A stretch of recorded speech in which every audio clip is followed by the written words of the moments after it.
Friends இந்த பொண்ணுக்கு என்ன பண்றாங்க பாருங்க. எதுக்காக உன்னுடைய மாமியார இன்னும் வீட்ல வச்சிருக்கன்னு சொல்லி தன்னோட ஃப்ரெண்ட் கிட்ட கேட்கறாங்க. என்ன பண்றது என்னுடைய தலைவிதின்னு சொல்லிட்டு இருக்காங்க. நானா பாரு என்னோட மாமியார வீட்டை விட்டு அனுப்பிட்டேன். இப்ப சந்தோஷமா இருக்குன்னு சொல்லிட்டு இருக்கும்போது, நானும் அனுப்புறதுக்கு பிளான் எல்லாம் பண்ணிட்டேன். ஆனா அதுல ஒரு பிரச்சனை இருக்கு. சொத்து எல்லாமே எங்க மாமியார் பேர்ல இருக்கு. அது மட்டும் இல்ல பேங்க் பேலன்ஸ் எல்லாம் அவங்கள்ட்ட ஏகப்பட்டது இருக்கு. அது எல்லாத்தையும் அவங்க கிட்ட இருந்து ஏமாத்தி வாங்குற வரைக்கும் அவங்கள நான் வீட்ல வச்சிருந்து தான் அவனு சொல்லிட்டு இருக்கதா அவங்க வெளியே நின்னு கேட்டுட்டே இருக்காங்க. சடனா உள்ள வராங்க. இந்தாம்மா உன்னுடைய ஃப்ரெண்ட் வந்திருக்கால, அதனால காஃபியும் ஸ்நாக்ஸ் எடுத்துட்டு வந்திருக்கேன் வாங்கிக்கோன்னு சொல்லி கொடுக்குறாங்க. அந்த பொண்ணு எதுக்கு தான் உங்களுக்கு சிரமம்னு கேட்கும்போது, இல்லம்மா உன் ஃப்ரெண்டு கூட பேசிட்டு இருக்க, இதுல என்ன இருக்குன்னு சொல்லி கொடுத்துட்டு போறாங்க. இந்த பொண்ணு உடனே பாத்தியா சம்பளம் இல்லாத வேலைக்காரி வேற எங்க அத்தா அதனால தான் வச்சிருக்குன்னு சொல்லி ரொம்ப கிண்டல் பண்ணி பேசுறாங்க.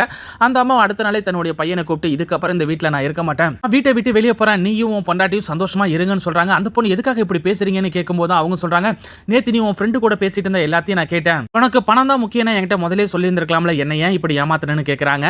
அந்த பொண்ணுடைய புருஷனும் தன்னுடைய மனைவியை திட்ட ஆரம்பிச்சார். இதெல்லாம் பார்த்து அந்த பொண்ணு மனம் தெரிந்து தன்னுடைய மாமியார் கிட்டையும் கணவன் கிட்டையும் மன்னிப்பு கேட்கறாங்க. இதுக்கப்புறம் இந்த மாதிரி தப்பா பண்ண மாட்டேன்னு சொல்லி.